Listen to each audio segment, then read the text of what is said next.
CIET NCERT द्वारा प्रस्तुत है विज्ञान की ध्वनि पाठ्यपुस्तक कक्षा 8। ऑडियो बुक विज्ञान कक्षा 8 अध्याय 12 घर्षण पृष्ठ संख्या 146 से पृष्ठ 156 तक। तो आइए अब सुनते हैं अध्याय 12 घर्षण पृष्ठ 146। आपने ट्रैफिक सिग्नल पर कार अथवा ट्रक चालक को अपने वाहन को मंद करते देखा होगा। जब भी आवश्यक होता है, आप भी ब्रेक लगाकर अपनी साइकिल को मंद करते हैं। क्या आपने कभी सोचा है कि ब्रेक लगाने पर वाहन मंद क्यों हो जाते हैं? केवल वाहन ही नहीं, कोई भी वस्तु जो किसी अन्य वस्तु के पृष्ठ पर गति कर रही होती है, उस स्थिति में भी मंद हो जाती है जब उस पर कोई बाहरी बल न लगाया हो। अंततः वो रुक जाती है। क्या आपने फर्श पर लुढ़कती गेंद को कुछ समय पश्चात रुकते देखा है? केले के छिलके पर कदम पड़ते ही हम क्यों फिसल जाते हैं? चित्र 12.1। किसी चिकने तथा गीले फर्श पर चलना क्यों कठिन होता है? इस पृष्ठ पर बाईं ओर नीचे चित्र 12.1 दिखाया गया है। इसमें यह बताया गया है कि जब कोई लड़का किसी केले के छिलके पर कदम रखता है तो वो गिर पड़ता है। इस अध्याय में आप इसी प्रकार के प्रश्नों के उत्तर पाएंगे। 12.1 घर्षण बल क्रियाकलाप 12.1 मेज पर रखी किसी पुस्तक चित्र 12.2a को धीरे से धकेलिए। आप ये देखेंगे कि कुछ दूरी चलकर ये रुक जाती है। इसी क्रियाकलाप को विपरीत दिशा में बल लगाकर दोहराइए। चित्र 12.2b। क्या इस बार भी पुस्तक रुक जाती है? क्या आप इसका स्पष्टीकरण सोच सकते हैं? क्या हम ये कह सकते हैं कि पुस्तक की गति का विरोध करने के लिए उस पर कोई बल लगना चाहिए? इस बल को घर्षण बल कहते हैं। चित्र 12.2a तथा b। इन दोनों में यह दिखाया गया है कि घर्षण पुस्तक तथा फर्श के पृष्ठों की सापेक्ष गति का विरोध करता है। पृष्ठ 147। आपने देखा कि यदि आप बाईं दिशा में बल लगाते हैं तो घर्षण दाईं दिशा में कार्य करता है। यदि आप दाईं दिशा में बल लगाते हैं तो घर्षण बाईं दिशा में कार्य करता है। दोनों स्थितियों में घर्षण पुस्तक की गति का विरोध करता है। घर्षण बल सदैव ही लगाए गए बल का विरोध करता है। इस क्रियाकलाप में घर्षण बल पुस्तक तथा मेज के पृष्ठों के बीच कार्य करता है। क्या सभी पृष्ठों पर समान घर्षण बल लगता है? क्या यह पृष्ठों के चिकनेपन पर निर्भर करता है? आइए पता लगाएं। 12.2 घर्षण को प्रभावित करने वाले कारक क्रियाकलाप 12.2 किसी ईंट के चारों ओर एक डोरी बांधिए। ईंट को कमानीदार तुला द्वारा खींचिए। चित्र 12.3 आपको कुछ बल लगाना पड़ता है। जैसे ही ईंट गति करना आरंभ करे, कमानीदार तुला का पाठ्यांक लीजिए। इससे आपको उस घर्षण बल की माप प्राप्त होगी जो ईंट तथा फर्श के पृष्ठों के बीच लगता है। चित्र 12.3 इस चित्र में यह दिखाया गया है कि कमानीदार तुला द्वारा ईंट को खींचा जा रहा है। अब ईंट पर पॉलीथीन का टुकड़ा लपेटिए और क्रियाकलाप को दोहराइए। क्या आप उपरोक्त दोनों स्थितियों में कमानीदार तुला के पाठ्यांकों में कोई अंतर पाते हैं? इस अंतर का क्या कारण हो सकता है? ईंट पर जूट का एक टुकड़ा लपेटकर इस क्रियाकलाप को दोहराइए। आपने क्या पाया? कमानीदार तुला। कमानीदार तुला वो युक्ति है जिसके द्वारा किसी वस्तु पर लगने वाले बल को मापा जाता है।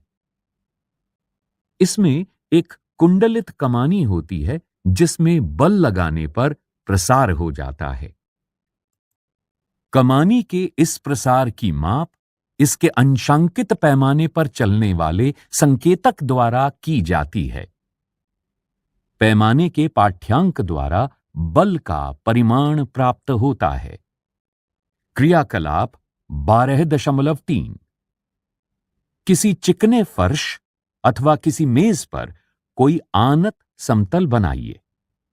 इसके लिए आप ईंटों के सहारे रखा कोई लकड़ी का तख्ता उपयोग कर सकते हैं। चित्र 12.4 ए। आनत समतल के किसी बिंदु ए पर पेन से कोई चिन्ह अंकित कीजिए। अब कोई पेंसिल सेल इस बिंदु से नीचे लुढ़कने दीजिए। रुकने से पूर्व यह मेज पर कितनी दूरी तय करता है, इस दूरी को नोट कीजिए। अब मेज पर कोई कपड़ा बिछा दीजिए। यह सुनिश्चित कीजिए कि कपड़े में सिलवट न हो। इस क्रियाकलाप को फिर कीजिए। चित्र 12.4 बी। पृष्ठ 148। मेज पर रेत की पतली परत बिछाकर इस क्रियाकलाप को दोहराइए। समस्त क्रियाकलाप में आनत समतल का ढलान समान रखिए। इस पृष्ठ पर बाईं ओर चित्र 12.4 ए व बी दिखाए गए हैं। इन दोनों चित्रों के माध्यम से यह बताया गया है कि पेंसिल सेल विभिन्न पृष्ठों पर भिन्न भिन्न दूरियां तय करता है। किस स्थिति में पेंसिल सेल द्वारा तय की गई दूरी सबसे कम है? सेल द्वारा हर बार तय की गई दूरियां भिन्न भिन्न क्यों होती हैं? इसका कारण जानने का प्रयास कीजिए। अपने परिणाम पर चर्चा कीजिए। क्या सेल द्वारा चली दूरी जिस पृष्ठ पर वो चलता है उसकी प्रकृति पर निर्भर करती है? क्या पेंसिल सेल के पृष्ठ का चिकनापन भी चली गई दूरी को प्रभावित करता है? बूझो ने कहा, मैं इस क्रियाकलाप को सेल पर रेगमाल का टुकड़ा लपेट कर करूंगा। घर्षण संपर्क में आने वाले दो पृष्ठों की अनियमितताओं के कारण होता है। ऐसे पृष्ठ जो देखने में बहुत चिकने लगते हैं, उनमें भी बहुत सारी सूक्ष्म अनियमितताएं होती हैं। चित्र 12.5। दो पृष्ठों की अनियमितताएं एक दूसरे के भीतर धंस जाती हैं। जब हम एक पृष्ठ पर दूसरे पृष्ठ को गति कराने का प्रयास करते हैं तो हमें इस अंतःबंधन इंटरलॉकिंग पर पार पाने के लिए कुछ बल लगाना पड़ता है। खुरदरे रुक्ष पृष्ठों पर ये अनियमितताएं अधिक संख्या में होती हैं। अतः यदि पृष्ठ रुक्ष हो तो घर्षण बल अधिक होता है।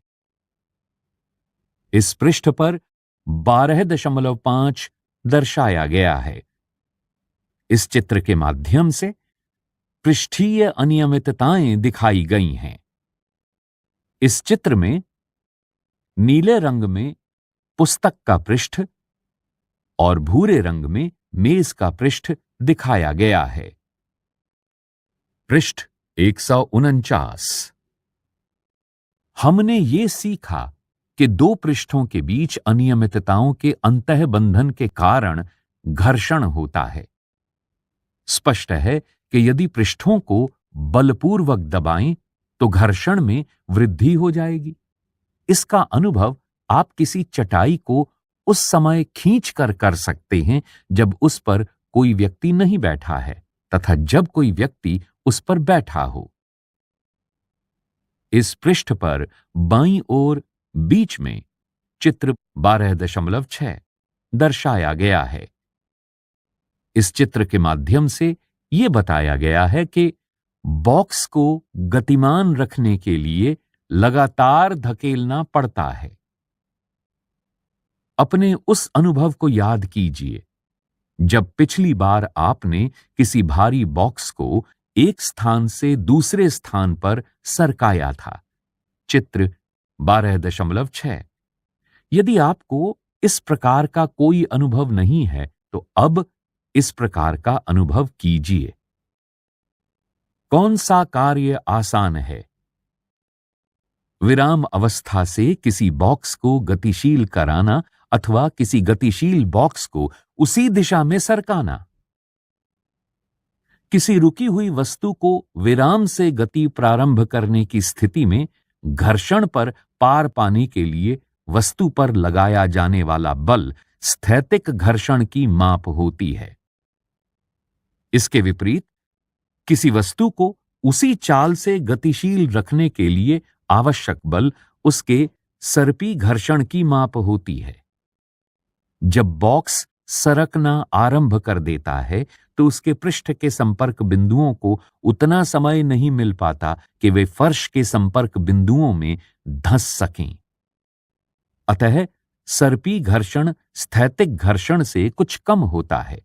इसीलिए किसी बॉक्स में गति आरंभ करने की अपेक्षा पहले से ही गतिमान बॉक्स की गति बनाए रखना सरल होता है। 12.3 घर्षण हानिकारक परंतु अनिवार्य। अब अपने कुछ अनुभवों को याद कीजिए।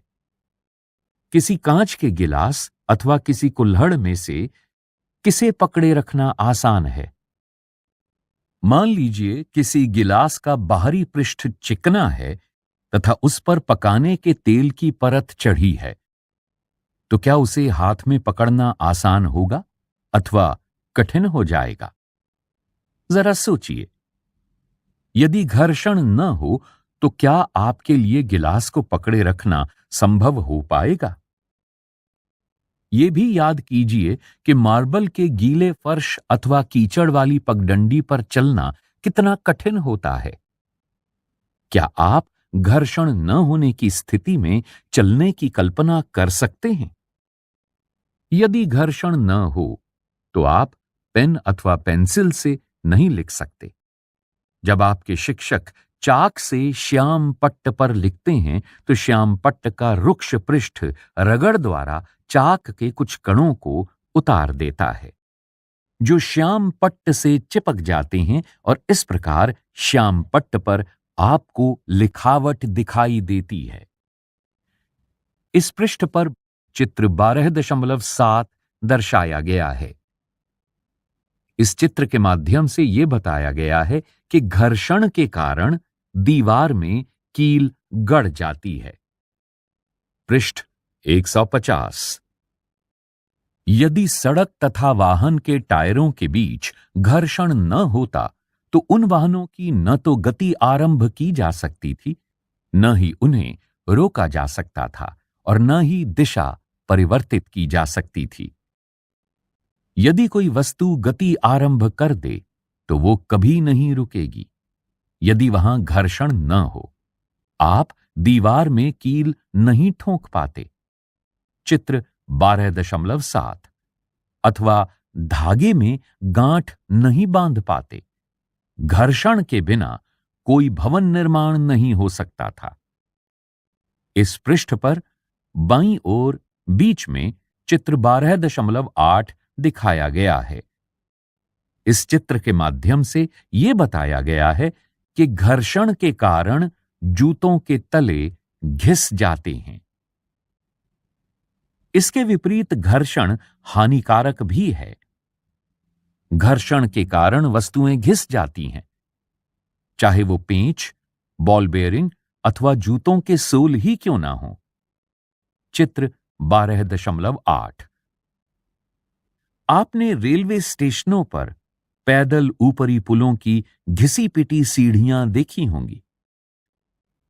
घर्षण से ऊष्मा भी उत्पन्न हो सकती है। कुछ मिनट तक अपनी हथेलियों को तेजी से एक दूसरे के साथ रगड़िए। चित्र 12.9। आप क्या अनुभव करते हैं जब आप माचिस की तीली को किसी रुक्ष पृष्ठ से रगड़ते हैं तो वो आग पकड़ लेती है। चित्र 12.10। आपने ये देखा होगा कि विद्युत मिक्सर को कुछ मिनट तक चलाने पर उसका जार गर्म हो जाता है। आप ऐसे बहुत से उदाहरण दे सकते हैं जिनमें घर्षण द्वारा ऊष्मा उत्पन्न होती है। वास्तव में जब हम किसी मशीन का उपयोग करते हैं तो घर्षण से उत्पन्न ऊष्मा के कारण अत्यधिक ऊर्जा नष्ट हो जाती है। इस अनुभाग में हम घर्षण को कम करने के उपायों पर चर्चा करेंगे। इस पृष्ठ पर ऊपर चित्र 12.9 दिखाया गया है।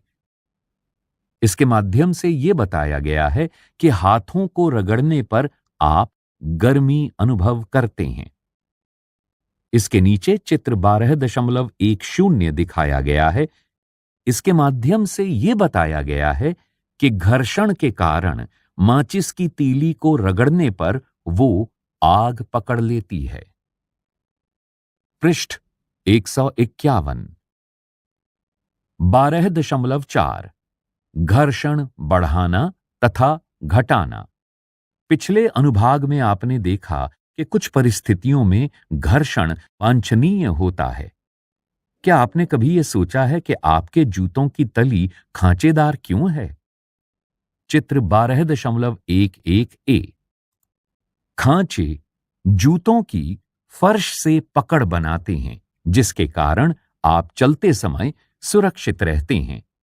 इसी प्रकार कारों, ट्रकों तथा बुलडोजरों के टायर भी खांचेदार होते हैं, जिससे सड़क से उनकी पकड़ अच्छी बनती है।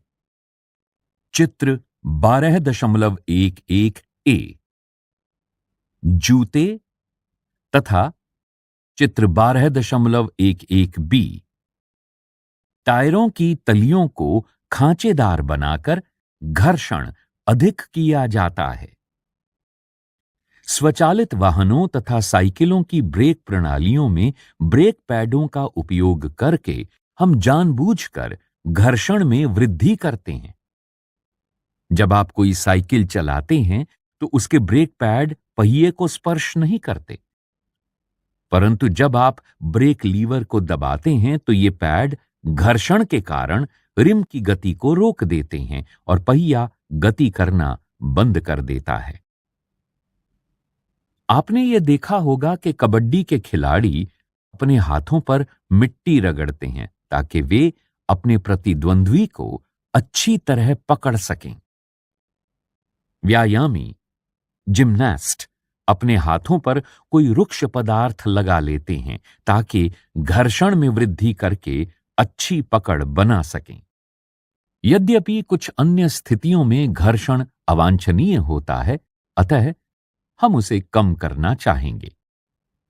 कैरम बोर्ड पर आप महीन पाउडर क्यों छिड़कते हैं? चित्र 12.12 आपने ये नोट किया होगा कि जब हम दरवाजों के कब्जों, चूलों में तेल की कुछ बूंदें डालते हैं तो दरवाजा सहज ही घूमने लगता है। साइकिल तथा मोटर के मैकेनिक मिस्त्री इन मशीनों के गतिशील भागों के बीच ग्रीज लगाते हैं। इन सभी परिस्थितियों में हम दक्षता में वृद्धि के लिए घर्षण को कम करते हैं। जब तेल, ग्रीस अथवा ग्रेफाइट को किसी मशीन के गतिशील पुर्जों यानी भागों के बीच लगाते हैं तो वहां इनकी एक पतली परत बन जाती है तथा गतिशील पृष्ठ सीधे ही एक दूसरे को रगड़ नहीं पाते। चित्र 12.13। इस पृष्ठ पर बीच में चित्र 12.12 दिखाया गया है। इसके माध्यम से यह बताया गया है कि घर्षण कम करने के लिए कैरम बोर्ड पर पाउडर छिड़का गया है।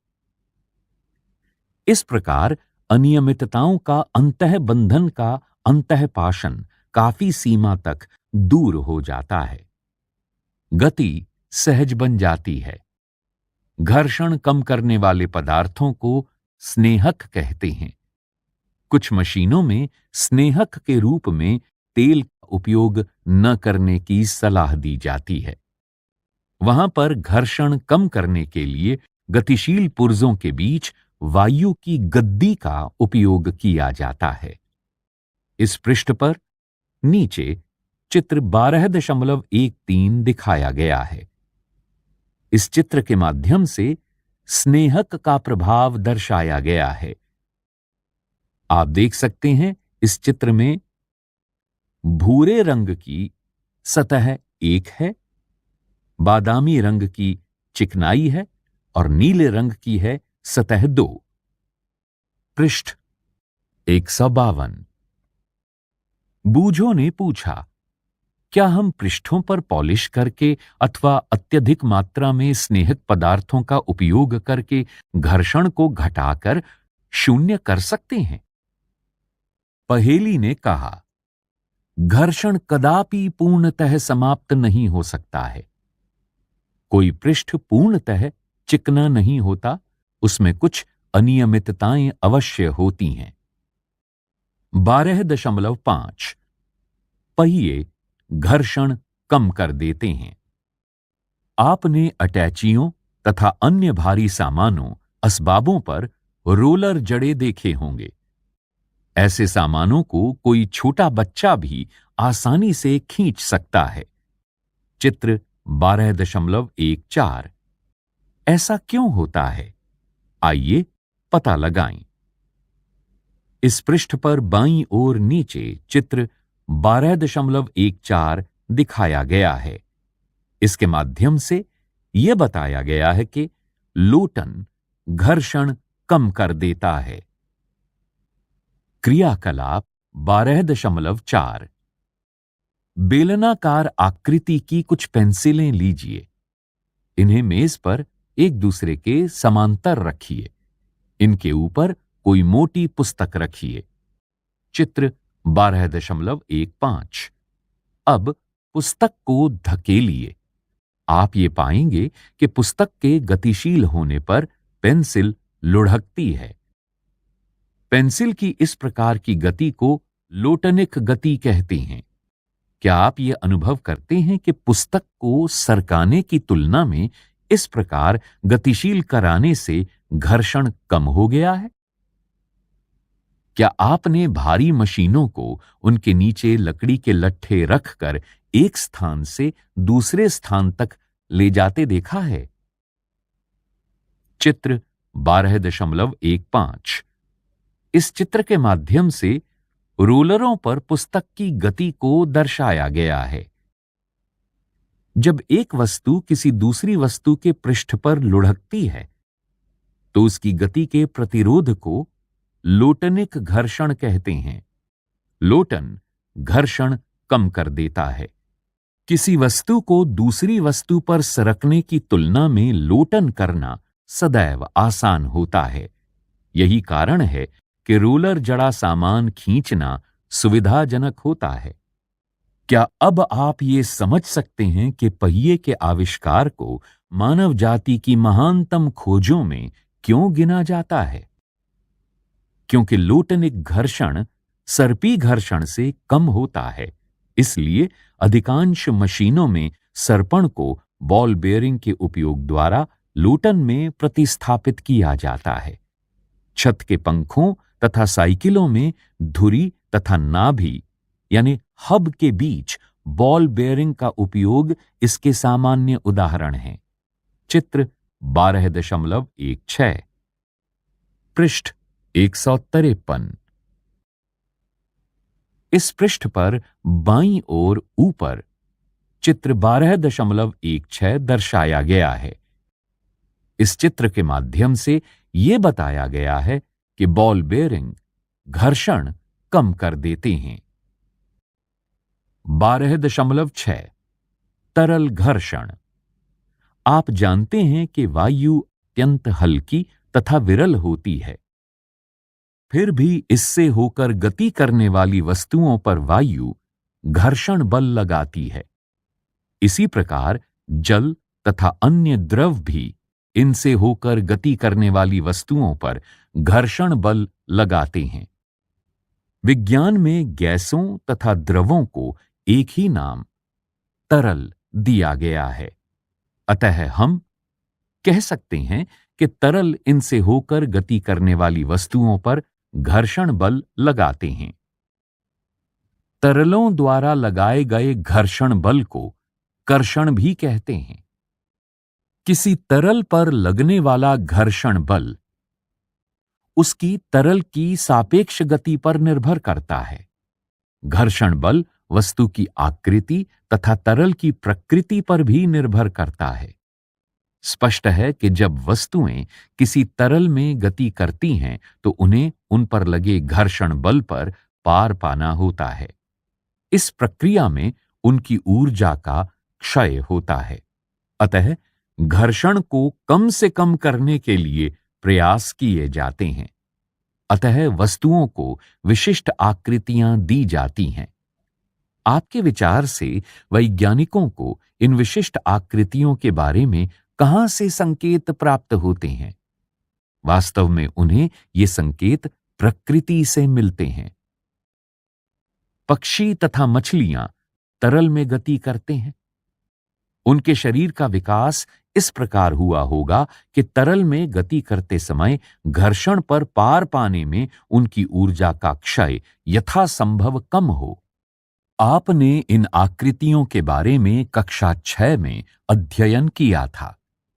वायुयान की आकृति को सावधानी पूर्वक देखिए। चित्र 12.17। क्या आप इसकी आकृति तथा किसी पक्षी की आकृति में कोई समानता पाते हैं?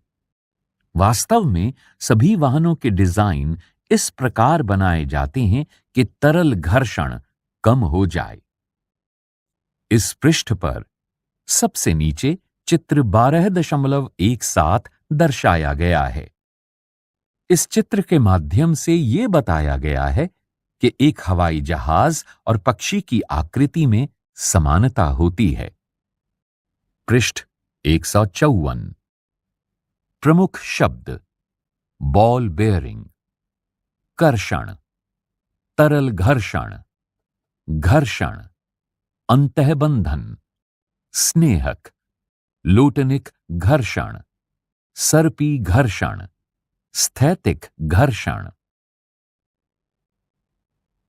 आपने क्या सीखा? घर्षण संपर्क में रखे दो पृष्ठों के बीच सापेक्ष गति का विरोध करता है। ये दोनों पृष्ठों पर कार्य करता है। घर्षण संपर्क के दो पृष्ठों की प्रकृति पर निर्भर करता है। दिए गए पृष्ठों के युगल के लिए घर्षण इन पृष्ठों के चिकनेपन की अवस्था पर निर्भर करता है। घर्षण इस बात पर निर्भर करता है कि दो पृष्ठ एक दूसरे को कितने बलपूर्वक दबाते हैं। स्थैतिक घर्षण तब कार्य करना आरंभ करता है जब हम किसी वस्तु को उसकी विराम की स्थिति से गति में लाने का प्रयास करते हैं। सर्पी घर्षण तब कार्य करना आरंभ करता है जब कोई वस्तु किसी अन्य वस्तु पर सर्पी गति करती है। सर्पी घर्षण स्थैतिक घर्षण से कम होता है। घर्षण हमारे बहुत से क्रियाकलापों के लिए महत्वपूर्ण होता है। किसी पृष्ठ को रुक्ष बनाकर घर्षण बढ़ाया जा सकता है। जूतों की तली तथा वाहनों के टायर घर्षण बढ़ाने के लिए खांचेदार बनाए जाते हैं। कभी-कभी घर्षण अवांछनीय होता है। स्नेहक लगाकर घर्षण को कम किया जा सकता है। जब कोई वस्तु किसी अन्य वस्तु पर लोटन करती है तो लोटनिक घर्षण कार्य करना आरंभ करता है। लोटनिक घर्षण सर्पी घर्षण की अपेक्षा कम होता है। कई मशीनों में बॉल बेयरिंग का उपयोग करके घर्षण को कम किया जाता है। तरल में गति करने वाली वस्तुओं को उचित आकृति प्रदान करके घर्षण बल को कम किया जा सकता है। इस पृष्ठ पर बाईं ओर नीचे एक पहेली लिखी गई है। आपके लिए एक पहेली। कुछ स्थितियों में मैं गति का विरोध करता हूं। यद्यपि मैं गति को संभव बनाता हूं, परंतु मैं सापेक्ष गति का सदा विरोध करता हूं। दो गतिमान पृष्ठों के बीच लगाइए वहां कुछ स्नेहक, वहां बन जाता हूं मैं छोटा। बनाइए गतिमान पृष्ठों को रुक्ष, बना देता हूं मैं गति को कठिन। मैं हो सकता हूं स्थैतिक, सर्पी अथवा लोटनिक, परंतु जब भी होते हैं दो पृष्ठ गतिमय, होता मैं हूं सदैव वहां। बताओ मैं हूं कौन? पृष्ठ 155। अभ्यास 1। रिक्त स्थानों की पूर्ति कीजिए। क। घर्षण एक दूसरे के संपर्क में रखी दो वस्तुओं के पृष्ठों के बीच रिक्त स्थान का विरोध करता है। ख। घर्षण पृष्ठों के रिक्त स्थान पर निर्भर करता है। ग। घर्षण से रिक्त स्थान उत्पन्न होती है। घ। कैरम बोर्ड पर पाउडर छिड़कने से घर्षण रिक्त स्थान हो जाता है। ड। सर्पी घर्षण स्थैतिक घर्षण से रिक्त स्थान होता है। 2। 4 बच्चों को लोटनिक, स्थैतिक तथा सर्पी घर्षण के कारण बलों को घटते क्रम में व्यवस्थित करने के लिए कहा गया। उनकी व्यवस्था नीचे दी गई है। सही व्यवस्था का चयन कीजिए। क। लोटनिक, स्थैतिक, सर्पी। ख। लोटनिक, सर्पी, स्थैतिक। ग। स्थैतिक, सर्पी, लोटनिक। घ। सर्पी, स्थैतिक, लोटनिक। 3। आलीदा अपनी खिलौना कार को संगमरमर के सूखे फर्श, संगमरमर के गीले फर्श, फर्श पर बिछे समाचार पत्र तथा तौलिए पर चलाती है। कार पर विभिन्न पृष्ठों द्वारा लगे घर्षण बल का बढ़ता क्रम होगा। क। संगमरमर का गीला फर्श, संगमरमर का सूखा फर्श, समाचार पत्र, तौलिया। ख। समाचार पत्र, तौलिया, संगमरमर का सूखा फर्श, संगमरमर का गीला फर्श। ग। तौलिया, समाचार पत्र, संगमरमर का सूखा फर्श, संगमरमर का गीला फर्श। घ। संगमरमर का गीला फर्श, संगमरमर का सूखा फर्श, तौलिया, समाचार पत्र। 4। मान लीजिए आप अपने डेस्क को थोड़ा झुकाते हैं। उस पर रखी कोई पुस्तक नीचे की ओर सरकना आरंभ कर देती है। इस पर लगे घर्षण बल की दिशा दर्शाइए। 5। मान लीजिए दुर्घटनावश साबुन के पानी से भरी बाल्टी संगमरमर के किसी फर्श पर उलट जाए। इस गीले फर्श पर आपके लिए चलना आसान होगा या कठिन? अपने उत्तर का कारण बताइए। 6। खिलाड़ी कीलदार जूते यानी स्पाइक्स क्यों पहनते हैं? व्याख्या कीजिए। 7। इकबाल को हल्की पेटिका धकेलनी है तथा सीमा को उसी फर्श पर भारी पेटिका धकेलनी है। कौन अधिक घर्षण बल अनुभव करेगा और क्यों? 8। व्याख्या कीजिए। सर्पी घर्षण स्थैतिक घर्षण से कम क्यों होता है? 9। वर्णन कीजिए घर्षण किस प्रकार शत्रु एवं मित्र दोनों है।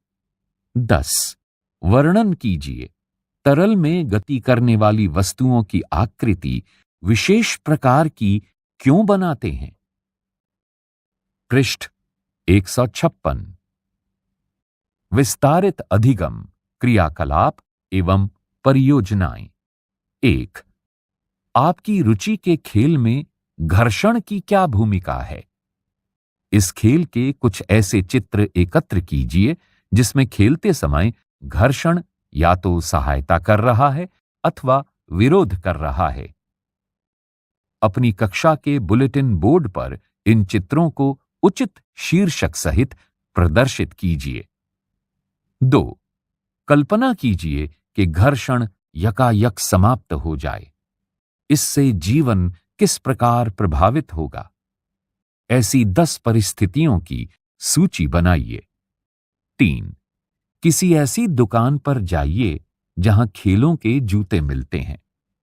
विभिन्न खेलों के जूतों की तलियों का प्रेक्षण कीजिए। अपने प्रेक्षणों का वर्णन कीजिए। 4. एक खिलौना बनाइए। माचिस की एक खाली डिब्बी लीजिए। इसकी ट्रे निकालिए। चित्र में दर्शाए अनुसार किसी बॉल पेन की अनुपयोगी रीफिल लेकर उसे ट्रे की चौड़ाई के बराबर काटिए। रीफिल को चित्र 12.18 में दर्शाए अनुसार 2 पिनों की सहायता से ट्रे के ऊपरी भाग में जड़िए। ट्रे के सम्मुख फलकों पर छिद्र बनाइए। ये सुनिश्चित कीजिए कि छिद्र इतने बड़े हों कि धागे को छिद्रों से आसानी से गुजारा जा सके। 1 मीटर लंबा धागा लेकर उसे चित्र में दर्शाए अनुसार छिद्रों से गुजारिए। धागे के दोनों सिरों पर मनके बांध दीजिए ताकि वो ट्रे के छिद्रों से बाहर न निकल सके। अब ट्रे में माचिस की डिब्बी का ढक्कन लगा दीजिए। माचिस की डिब्बी को धागे से लटकाइए। धागा ढीला छोड़ दीजिए। माचिस की डिब्बी गुरुत्व बल के कारण नीचे गिरना आरंभ कर देती है। अब धागे को कस दीजिए और प्रेक्षण कीजिए क्या होता है। अपने प्रेक्षण की व्याख्या कीजिए। क्या आप इस घटना का घर्षण से संबंध स्थापित कर सकते हैं। चित्र 12.18। यहां दी गई वेबसाइट पर आप संबंधित विषय पर और अधिक अध्ययन कर सकते हैं। http://school-for-champions.com/science/friction.htm http://hyperphysics.phy-astr.gsu.edu/hbase/firct2.html। इसी के साथ 18 अध्यायों की इस पुस्तक का अध्याय 12 यहां समाप्त हुआ।